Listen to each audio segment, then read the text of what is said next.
ಈಗಾಗಲೇ ನಮ್ಮ ಯೂಟ್ಯೂಬ್ ಚಾನಲ್ನಲ್ಲಿ ಹಲವಾರು ಸಂಗೀತಕ್ಕೆ ಸಂಬಂಧಿಸಿದ ಶಾರ್ಟ್ಸ್ಗಳು ಹಾಗೂ ವಿಡಿಯೋಗಳನ್ನು ತಾವೆಲ್ಲರೂ ನೋಡಿರುತ್ತೀರಿ.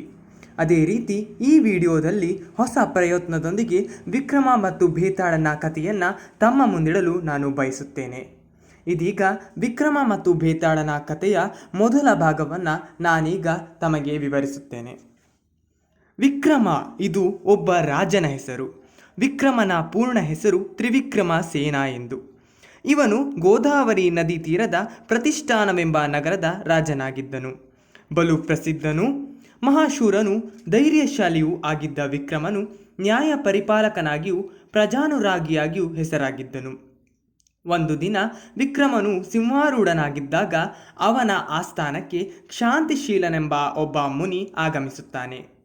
ರಾಜನಿಗೆಂದು ಒಂದು ಹಣ್ಣನ್ನು ಕಾಣಿಕೆಯಾಗಿ ಕೊಡುತ್ತಾನೆ. ರಾಜನು ಅದನ್ನು ಸ್ವೀಕರಿಸಿ ತನ್ನ ಬಳಿ ಇದ್ದ ಕೋಶಾಧಿಕಾರಿಗೆ ಕೊಟ್ಟನು. ಮುನಿಯು ಹಣ್ಣನ್ನು ಪ್ರತಿದಿನವೂ ರಾಜನಿಗೆ ತಂದು ಕೊಡತೊಡಗಿದನು. ವಿಕ್ರಮ ರಾಜನಿಗೆ ಕ್ಷಾಂತಿಶೀಲನು ಪ್ರತಿನಿತ್ಯ ತನ್ನನ್ನು ಏಕೆ ಈ ಕಾಣಿಕೆಯ ಮೂಲಕ ಸೇವಿಸುತ್ತಿದ್ದಾನೆಂಬುದು ಅರ್ಥವೇ ಆಗಿರಲಿಲ್ಲ. ಮುನಿ ತಂದು ಕೊಡುತ್ತಿದ್ದ ಹಣ್ಣನ್ನು ಮಾತ್ರ ಕೋಶಾಧಿಕಾರಿ ಬಳಿ ಕೊಟ್ಟು ಬಿಡುತ್ತಿದ್ದನು. ಇದು ಹೀಗೆಯೇ ಕೆಲವು ವರ್ಷಗಳು ನಡೆದವು. ಒಂದು ದಿನ ಮಾತ್ರ ವಿಕ್ರಮನು ಮುನಿ ತಂದುಕೊಟ್ಟ ಹಣ್ಣನ್ನು ಅರಮನೆಯೊಳಗೆ ಎಲ್ಲೆಂದಲ್ಲೋ ಬಂದ ಒಂದು ಕೋತಿಗೆ ಕೊಟ್ಟನು. ಹಸಿದಿದ್ದ ಕೋತಿ ಹಣ್ಣು ತಿನ್ನತೊಡಗಿತು. ಆದರೆ ಇದ್ದಕ್ಕಿದ್ದಂತೆ ಹಣ್ಣಿನೊಳಗಿದ್ದ ಒಂದು ಅಮೂಲ್ಯ ರತ್ನವು ಹೊರಬಿದ್ದಿತ್ತು. ಇದನ್ನು ಕಂಡ ವಿಕ್ರಮನು ಚಕಿತನಾದನು. ಕೂಡಲೇ ಕೋಶಾಧಿಕಾರಿಯನ್ನು ಕರೆದು ತಾನು ಇದುವರೆಗೂ ಕೂಡುತ್ತಾ ಬಂದ ಹಣ್ಣುಗಳನ್ನು ಏನು ಮಾಡಿದೆ ಎಂದು ಕೇಳಿದನು. ಕೋಶಾಧಿಕಾರಿ ರಾಜನು ನೀಡಿದ ಎಲ್ಲ ಹಣ್ಣುಗಳನ್ನು ಕೋಶಗಾರದಲ್ಲಿ ಒಂದು ಕಡೆ ಒಟ್ಟು ಹಾಕಿದ್ದನು. ರಾಜನನ್ನು ಅಲ್ಲಿಗೆ ಕರೆದುಕೊಂಡು ಹೋದನು. ಎಲ್ಲ ಹಣ್ಣುಗಳು ಕೆಟ್ಟು ಹೋಗಿ ಅವುಗಳಿಂದ ಹೊರಬಂದ ರತ್ನಗಳು ರಾಶಿಯಾಗಿ ಬಿದ್ದಿದ್ದವು. ಕೋಶಾಧಿಕಾರಿಯು ಪಳಪಳನೆ ಹೊಳೆಯುತ್ತಿದ್ದ ರತ್ನಗಳನ್ನು ರಾಜನಿಗೆ ಕೊಡಹೋದನು. ಇದರಿಂದ ಸಂತೋಷಗೊಂಡ ವಿಕ್ರಮ ಆ ಎಲ್ಲ ರತ್ನಗಳನ್ನು ಕೋಶಾಧಿಕಾರಿಗೆ ಕೊಟ್ಟು ಮರುದಿನ ಮುನಿಯ ಬರುವಿಗಾಗಿ ಕಾದು ಕುಳಿತನು. ನಿರೀಕ್ಷಿಸಿದ ಸಮಯಕ್ಕೆ ಆ ದಿನವೂ ಶಾಂತಿಶೀಲ ಮುನಿಯು ಒಂದು ಹಣ್ಣಿನ ಸಮೇತ ಅರಮನೆಯ ಸಭಾಭವನವನ್ನು ಪ್ರವೇಶಿಸಿದನು. ವಿಕ್ರಮ ಮುನಿಯನ್ನು ಆಧಾರದಿಂದ ಬರಮಾಡಿಕೊಂಡು ಪ್ರತಿನಿತ್ಯವೂ ಹೀಗೆ ಹಣ್ಣು ಕೊಟ್ಟು ತನ್ನನ್ನು ಸೇವಿಸುತ್ತಿರುವುದಕ್ಕೆ ಕಾರಣವೇನೆಂದು ಕೇಳಿದನು. ಅಲ್ಲದೆ ಸಮಂಜಸವಾದ ಕಾರಣ ತಿಳಿಸದಿದ್ದರೆ ತಾನು ಹಣ್ಣನ್ನು ತೆಗೆದುಕೊಳ್ಳುವುದಿಲ್ಲ ಎಂದು ಹೇಳಿದನು.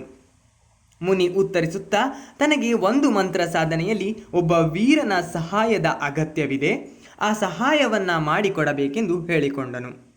ವಿಕ್ರಮ ಅಗತ್ಯವಾಗಿ ಸಹಾಯ ಮಾಡಿಕೊಡುವೆನೆಂದು ಆ ಮುನಿಯು, ರಾಜನೇ, ನೀನು ಮುಂದಿನ ಚತುರ್ದಶಿಯ ರಾತ್ರಿ ಇಲ್ಲಿಂದ 20 ಮೈಲಿಗಳ ದೂರದಲ್ಲಿರುವ ಸ್ಮಶಾನಕ್ಕೆ ಬರಬೇಕು. ನಾನು ಅಲ್ಲಿರುವ ಆಲದ ಮರದ ಕೆಳಗೆ ಇರುತ್ತೇನೆ ಎಂದನು. ಆಗಬಹುದೆಂದು ವಿಕ್ರಮ ಮುನಿಯನ್ನು ಫಲಹಾರಗಳಿಂದ ಸತ್ಕರಿಸಿ ಕಳುಹಿಸಿಕೊಟ್ಟನು. ಚತುರ್ದಶಿಯ ದಿನ ಬಂದಿತು. ವಿಕ್ರಮನು ಮುನಿ ಹೇಳಿದ ಜಾಗಕ್ಕೆ ಕಾಡು ದಾರಿಯಲ್ಲಿ ಕೈ ಎತ್ತಿ ಕತ್ತಿ ಹಿಡಿದು ಹೊರಟನು. ಮೈ ತುಂಬ ಕರಿಯ ಬಟ್ಟೆ ಹೊದ್ದು ಕೊಂಡಿದ್ದನಾದ್ದರಿಂದ ಯಾರಿಗೂ ಅವನ ಗುರುತು ಸಿಗುವಂತಿರಲಿಲ್ಲ. ಮುನಿಯು ತಿಳಿಸಿದಂತೆ ಆಲದ ಮರದ ಅಡಿಯಲ್ಲಿ ಕುಳಿತಿದ್ದನು. ಅಲ್ಲಿಗೆ ವಿಕ್ರಮನು ಬಂದಾಗ ರಾತ್ರಿಯಾಗಿತ್ತು. ರಾಜನನ್ನು ಕಂಡು ಮುನಿಯು, ಅಯ್ಯ ವಿಕ್ರಮ, ನೀನು ಈ ಕೂಡಲೇ ಇಲ್ಲಿಂದ ದಕ್ಷಿಣಕ್ಕೆ ಗಾವುದ ದೂರ ಹೋದರೆ ಅಲ್ಲಿ ಒಂದು ಮುತ್ತುಗದ ಮರ ಕಾಣುತ್ತದೆ. ಆ ಮರದ ಒಂದು ಕೊಂಬೆಯ ಮೇಲೆ ಹೆಣವೊಂದು ತಲೆ ಕೆಳಗಾಗಿ ತೂಗಾಡುತ್ತಿದೆ. ಅದನ್ನು ತಂದುಕೊಡು ಎಂದು ಹೇಳಿದನು. ವಿಕ್ರಮನು ಸ್ವಲ್ಪವೂ ತಡ ಮಾಡದೆ ಮುನಿಯು ಹೇಳಿದ ಮರದ ಕೆಳಗೆ ಹೋದನು. ಅಲ್ಲಿದ್ದ ಮುತ್ತುಗದ ಮರದಿಂದ ಒಂದು ಹೆಣ ತೂಗಾಡುತ್ತಿತ್ತು. ಮರ ಹತ್ತಿ ವಿಕ್ರಮ ಹೆಣವನ್ನು ಕಟ್ಟಿದ್ದ ಹಗ್ಗವನ್ನು ಕತ್ತರಿಸಿದನು. ಆ ಹೆಣ ಕೆಳಗೆ ಬಿದ್ದು ಕೂಗತೊಡಗಿತು. ಜೀವವಿದೆಯೋ ಏನೋ ಎಂದು ವಿಕ್ರಮನು ಅದನ್ನು ಮುಟ್ಟಿ ನೋಡಿದನು. ತಕ್ಷಣ ಆ ಹೆಣ ಇಡೀ ಕಾಡೆ ಕೇಳಿಸುವಂತೆ ಗಹಿಗಹಿಸಿ ನಕ್ಕಿತ್ತು. ರಾಜನಿಗೆ ಅದು ಬೇತಾಳವೆಂಬುದು ತಿಳಿಯಿತು. ಹೆದರಿಕೊಳ್ಳದೆ ನಡಿ ಹೋಗೋಣ ಎಂದನು. ರಾಜ ಹೇಳುತ್ತಿದ್ದಂತೆ ಶವವು ಮತ್ತೆ ಹೋಗಿ ಮರದ ಮೇಲೆ ನೇತು ಹಾಕಿಕೊಂಡಿತು. ರಾಜ ಮತ್ತೆ ಮರ ಹತ್ತಿ ಅದನ್ನು ಕೆಳಗಿಳಿಸಿ ಭುಜದ ಮೇಲೆ ಹಾಕಿಕೊಂಡು ಮುನಿಯು ಇದ್ದ ಕಡೆಗೆ ನಡೆದನು. ದಾರಿಯಲ್ಲಿ ಬೇತಾಳ ತಾನು ಮುತ್ತುಗದ ಮರದ ಮೇಲಿರುವುದು ಹೇಳುವುದು, ಯಾರು, ನನ್ನನ್ನು ಹೀಗೆ ಎತ್ತಿಕೊಂಡು ಹೋಗುತ್ತಿರುವನು ನೀನು ಯಾರು ಎಂದು ಕೇಳಿತು. ವಿಕ್ರಮನು ತಾನು ಪ್ರತಿಷ್ಠಾನ ನಗರದ ರಾಜನೆಂದು ಮುನಿಯೊಬ್ಬ ನಿನ್ನನ್ನು ಕರೆದುಕೊಂಡು ಬರಲು ಹೇಳಿದನೆಂದು ಹೇಳಿದ್ದನು. ಆಗ ಬೇತಾಳ, ಅಯ್ಯ ರಾಜ, ನೀನು ಈ ನನ್ನನ್ನು ಕರೆದೊಯ್ಯಲು ಅಡ್ಡಿಯಿಲ್ಲ. ಆದರೆ ಇದಕ್ಕೆ ನನ್ನದೊಂದು ನಿಬಂಧನೆ ಇದೆ.